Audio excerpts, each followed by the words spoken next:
The mean girl needs no introduction. You know it's her the moment she comes on screen. But have you ever wondered why is that? It's not just their beauty or confidence. The key actually lies in her wardrobe. Across adaptations, there's a very particular way they dress, and it starts with a single idea. Fashion equals power. The mean girl's wardrobe is a visual language of dominance, control, and most importantly, a reflection of who they are deep down. But to fully understand the mean girl trope, let's start at the beginning.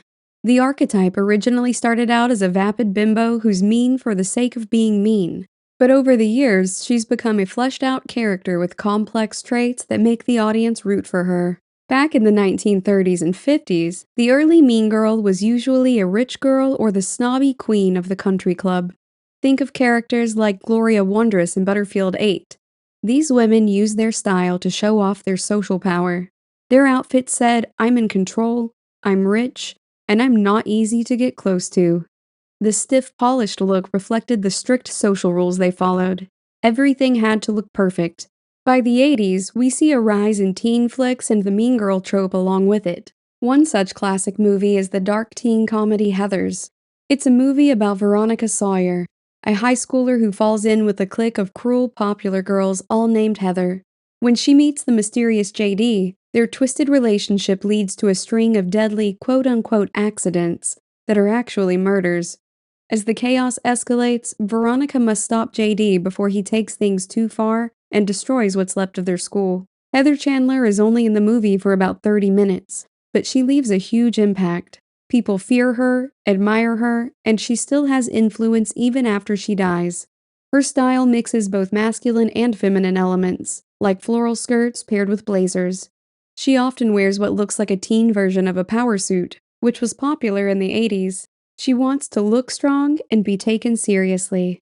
The shoulder pads help her look bigger and more commanding, just like her personality. Heather Chandler usually wears red, black, and white, each color meaning something. Red stands for danger. White might usually suggest innocence, but on her, it shows coldness and emptiness.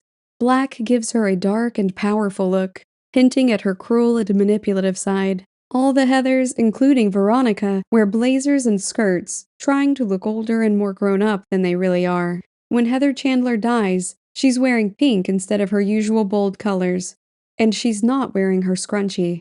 It shows how defenseless she is in the moment. At her funeral, she's dressed in her softest, most innocent outfit yet. It's a big contrast to her usual sharp style, and probably something her parents picked, seeing her as sweet and harmless. After Heather Chandler's death, Heather Duke turns out to be arguably even meaner than her. Heather Duke's style shows her transformation from a side character to Queen Bee. In the beginning, she wears shades of green, which hint at jealousy and her desire to replace Heather Chandler. Green also fits her well because she's one of the more wicked characters. Interestingly, Heather Duke is the only one who wears any red while Heather Chandler is still alive. That foreshadows her future rise to power. After JD pushes her into becoming the leader, she starts wearing more red. Her new wardrobe, full of red, black, and sharp silhouettes, shows that she's now in charge. The movie uses colors to depict how power is transferred between the characters, and how they dominate each other. Each character has a signature color which shows her standing in the high school hierarchy. By the 90s and 2000s, the mean girl has become a necessity in teen movies. She's either the main character or is in the background and fuels the nerdy heroine's story. Think She's All That, Clueless, and Bring It On. The most recognizable mean girl of all time, however, has got to be Regina George from Mean Girls. Mean Girls is the ultimate teen chick flick. It's a classic, especially known for how it uses fashion to show power and control between the girls. Costumes in the movie play a huge role, especially when it comes to showing how the power shifts from Regina to Katie. At the start, Katie wears a green army jacket, red t-shirt, and jeans. Her outfits are full of muted tones: green, brown, gray, and navy, which are more traditionally masculine. This shows she hasn't stepped into the ultra-feminine plastic world yet. Her style is simple and kind of plain, but not bad, just undeveloped like her character. In the first scene with the plastics, we see their version of gym clothes. Gretchen's in a crop top, Karen wears a tank top and short shorts, and Regina wears fitted shorts that she rolled up and a tee. Regina shows the least skin, hinting she doesn't need to dress sexy to get attention. She also wears her signature R necklace. These types of initial necklaces were super popular in the early 2000s. Regina clearly uses fashion as a power move. When Katie meets her, Regina's dressed in a teen version of a power suit. Black sweater, pink shirt, and wide collars, making her look bigger and intimidating. Regina is dressed in her go-to colors, pink, black, and white, which she wears when she has the upper hand. Katie explains how the girl world has lots of fashion rules. Pink on Wednesdays, no tank tops 2 days in a row, and jeans or track pants only on Fridays. Gretchen even tells Katie, "You can only wear your hair in a ponytail once a week, so I guess you picked today." In the following scene on the same day, we see Katie leaving her hair down. These rules show how fashion controls the behavior of all the girls. When the girls go shopping, they don't buy anything without getting the group's approval. Gretchen even says they don't buy skirts unless a friend says it looks good. In the iconic mall scene, they're all wearing pink, showing that it's a Wednesday. Katie tries to fit in with an oversized pink polo, but it's nowhere near as stylish as the others. Karen, in full pink, wears the shortest skirt and a top with a bow printed on it. It shows how she's seen as the dumb slut, and has a childish side. Regina's in a pink cardigan and black skirt. Her tank top says, "a little bit dramatic," which basically sums up her personality and serves as a warning. She also carries a Louis Vuitton bag, which we see again later when the school breaks out in chaos. As Katie gets deeper into the group, she ditches her old look, like her boxy green jacket and chunky bracelet, symbolizing how she's leaving her past self behind. Her style becomes more polished, but still sticks to her original colors. When Regina insults the unfriendly black hottie's skirt, calling it the ugliest effing skirt she's ever seen, it's clear she uses fashion to tear people down.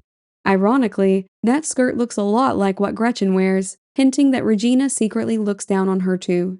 As Katie turns against Regina, she starts wearing more black and pink, just like Regina. She even wears hoop earrings and an initial necklace, both things Regina claimed as her own. In one scene, Katie's outfit is nearly identical to what Regina wore earlier at the mall. When Regina gets kicked off the lunch table, Katie is wearing Regina's colors, pink and black, along with hoops and an initial necklace. Meanwhile, Regina breaks the group's dress code by wearing sweatpants on Monday. She's also more covered up, showing how she's losing her status and confidence. At Katie's party, Katie wears a black and pink dress that's just like the one Regina had her eye on for Spring Fling.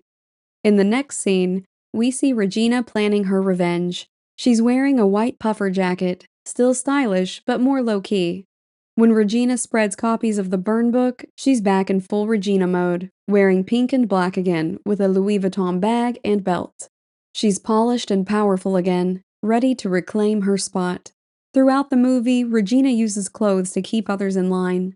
In the end, when Gretchen breaks free from Regina's control, she finally wears the expensive white gold hoop earrings her parents gifted her, something Regina never let her do. It shows she's taking back some of her power. Katie ends the movie back in her initial muted colors, but this time the clothes are much more flattering on her. This shows that she may not be a plastic anymore, but she remembers the lessons and the style she learned during this time.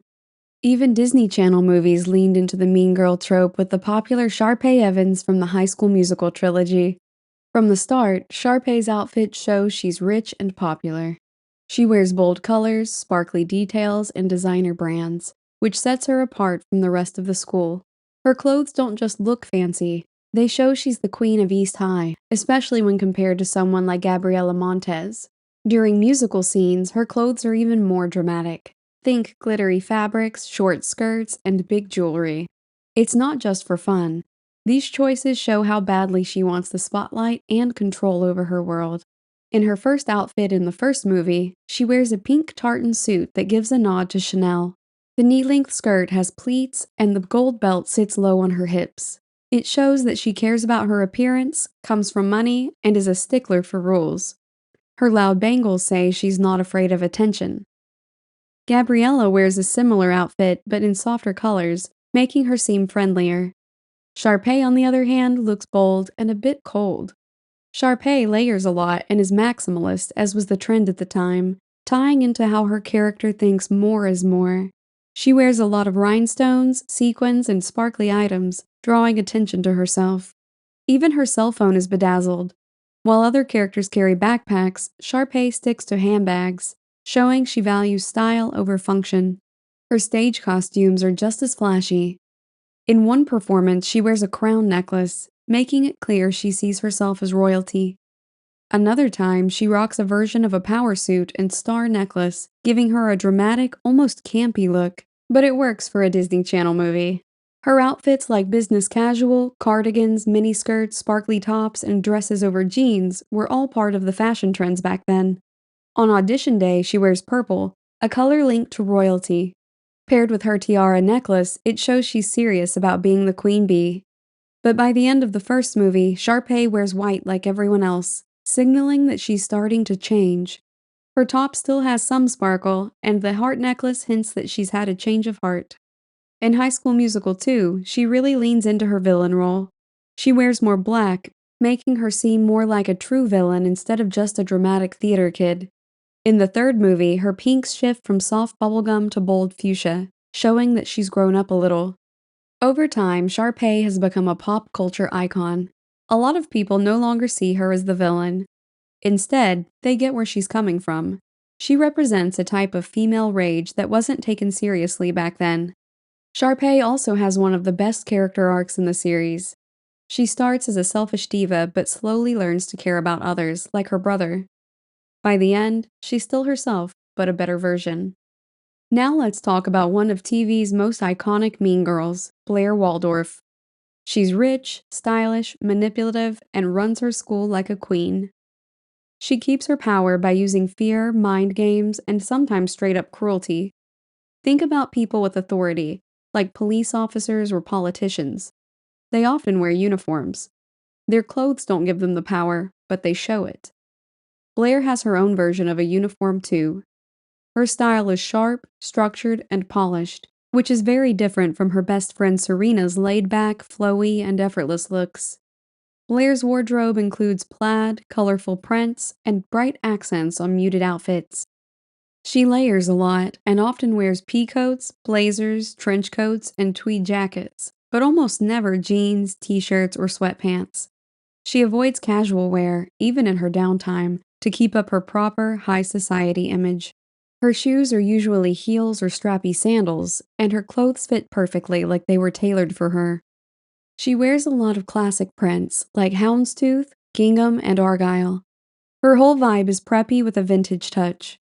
Her look was inspired by fashion icons like Audrey Hepburn and Vogue editor Anna Wintour, according to costume designers Eric Damon and Meredith Markworth Pollock. Blair doesn't care about making friends. She wants followers. Her whole image is carefully planned to prove she's important and powerful, not just in school, but all over the Upper East Side. In her first scene, Blair wears a dress designed by her mom, Eleanor Waldorf. It's black with lace sleeves and sheer details, matched with tights, heels, accessories, and her famous headband. It's classy and cold, the perfect match for her mean girl vibe. While she doesn't wear lots of pink like most mean girls in pop culture, she still stands out because of how put together she looks. She also contrasts visually with Serena, who's in lighter colors. Blair wears headbands, bows, and colorful tights, but always in a way that's elegant and expensive. She uses layers, textures, and bold details to stand out and show she's from old money. Her coats and jackets make her look serious, proper, and powerful. Her headband is like her crown, and her group of minions copy her style to stay close to her. In one scene, she wears a cape-like coat, which looks like something a ruler would wear, just styled for a teen on the Upper East Side. She calls out girls for wearing last season's fashion as a way to stay in control. It's her way of keeping order. Follow her rules or get left out. She uses fashion, guilt, and emotional pressure to stay on top. As Blair grows up and moves into college, her style changes. She starts wearing more bold colors as full outfits, not just accents. In seasons 4 and 5, her outlook on life shifts, and her clothes follow. We see more floral prints, softer shapes, and relaxed dresses. When she dates Louis, a royal, she wears more European-style pieces and fewer headbands. By season 6, she brings back her early preppy look, headbands and all, but adds a grown-up twist. It shows she's blending her past and present, embracing her inner child. She's still herself, but more mature. Her colors are always chosen carefully. She wears rich shades like burgundy, navy, emerald, and mustard, which signify money, tradition, and class. She also carries designer bags, Lady Dior at school, Chanel in the park. They play into the old money aesthetic she's going for. The show mixed high-end fashion with affordable pieces to give Blair a unique style, but her taste always leaned luxury. Over time, Blair becomes more than just a popular girl or school bully. She's complex, flawed, emotional, and real. As we enter the 2010s, the way the mean girl is portrayed changes. She is now more layered and evokes sympathy from audiences. Think Catherine Pierce from Vampire Diaries or Santana from Glee. Catherine starts out as a mean character, but as her backstory is revealed, we can't help but root for her. She's even a fan favorite and is more well-liked than the main character, Elena. The quintessential mean girl of the 2010s, however, is Cheryl Blossom. She's the kind of character people love to hate. She starts off as your typical high school queen bee, but breaks that mold as the story moves on. Everyone on Riverdale has their own unique style.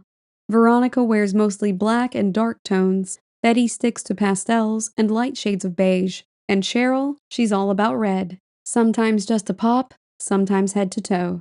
For Cheryl, fashion isn't just self-expression, it's her weapon of choice. Her carefully chosen outfits, always heavy on red, show off her power and status at Riverdale High.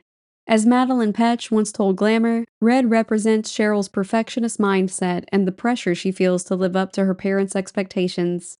The color red plays a big role in Cheryl's style for a reason. Psychologically, red draws attention. It shows confidence and demands authority. Red often symbolizes strength, desire, and control.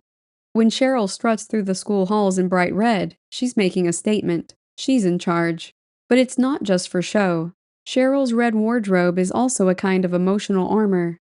Behind her fierce look is a girl dealing with deep trauma. Her fashion hides that vulnerability. When she's in white instead of red, it usually means something big is about to go down. And in season 2, when she starts wearing blue, it's a sign she's slowly breaking away from her mother's control and becoming her own person. Her full red outfits, paired with her red hair and red lipstick, give her a strong, instantly recognizable look. Cheryl gets how important it is to stand out. That consistency helps her build a personal brand, one that keeps her memorable and powerful. Madeline even revealed that no one else on the show is allowed to wear red, just her. Very Regina George-like indeed. Over time, the show's costume team found ways to keep Cheryl's red theme fresh. Sometimes it was a red nail or accessory instead of full-on red clothes. One standout piece is her red spider brooch. Starting in season 2, Cheryl wears it in key scenes, especially when she's scheming and hatching plans. It fits perfectly. It's red, which is her color, and the spider is known for weaving webs. Likewise, Cheryl is also a master manipulator. Another signature? Her red cape and dramatic coats. These bold pieces make her look dramatic and even a little superhero-like. The cape also adds a gothic vibe, which fits with the show's darker themes and her family's creepy history. Cheryl's style often includes gothic touches, high collars, dark flair, and eerie accessories that hint at something deeper. Cheryl Blossom, despite being a mean girl, isn't your average villain. On the surface, she's a snobby bully, but look closer and you'll see a broken girl craving love and approval. It's a layered role, and that's no accident. Madeline Petch believes Cheryl flips the typical mean girl trope in a powerful way. She may be rich, powerful, and manipulative, but she's also complex. Her character is multidimensional. The show fleshes out her motives, and though that doesn't excuse her meanness, it does make her feel more human. As we approach the end of the 2010s and enter 2020s, the mean girl is even more fleshed out through characters like Maddy Perez from Euphoria and Ruby from Sex Education. Maddy's style says a lot about her place at East Highland High. She doesn't dress like the usual preppy mean girl like Blair Waldorf. Instead, she takes inspiration from 2010's Instagram baddies, tight clothes, glam makeup, and a bold attitude. Her outfits often nod to 2000s fashion. Baby tees, capri pants, crop tops, mini skirts, and shoulder bags. One of her signature looks is matching sets. These outfits make it clear that nothing she wears is by accident. Maddie's clothes always fit just right and show off her figure. She owns her look and uses her sexuality to stay in control. It's her way of flipping the male gaze. She knows she's attractive and uses that power on her own terms. You can also see touches of her Mexican-American heritage in the way she dresses. The costume designer Aidan Ewan gave her a mix of telenovela drama and early 2000s Latina star-inspired outfits. In Season 1, Maddie's style is very feminine. She wears pastels, floral prints, and tight clothes. She wears purple a lot, a color linked to royalty because she's the queen bee of her school. But her love for designer fashion is more than a high school girl should be able to afford. When Nate assaults her in Season 1, her confidence takes a hit. Her style changes to reflect what she's going through. She drops her signature cat eye and starts wearing sunglasses, baggier outfits, and darker colors. She turns to black, showing she's mourning the loss of her relationship with Nate and dealing with her drama with Cassie. She's also reeling from the assault. Sometimes she wears animal print, which usually signals a more sexually charged character. But around Nate, she softens her look. She wears prints with cherries and flowers that make her seem innocent. It's like she's trying to match the version of perfect he wants. Her bold eye makeup is another signature look. People even call it the Maddy wing. It's sharp and precise, like a weapon. It makes her eyes look fierce and cat-like, adding to her strong presence. Rhinestones are also a part of her signature. She wears them on her face, making sure all eyes stay on her. Everything about her look demands attention. She doesn't come from money like most mean girls in teen shows. Instead, she builds her image from scratch and gets power through her style and confidence, not her family's bank account. Still, she isn't your typical mean girl. She subverts the trope by showing genuine loyalty and can be a good friend. While most mean girls are just bullies, Maddie is more layered. She's strong, but she's also been hurt.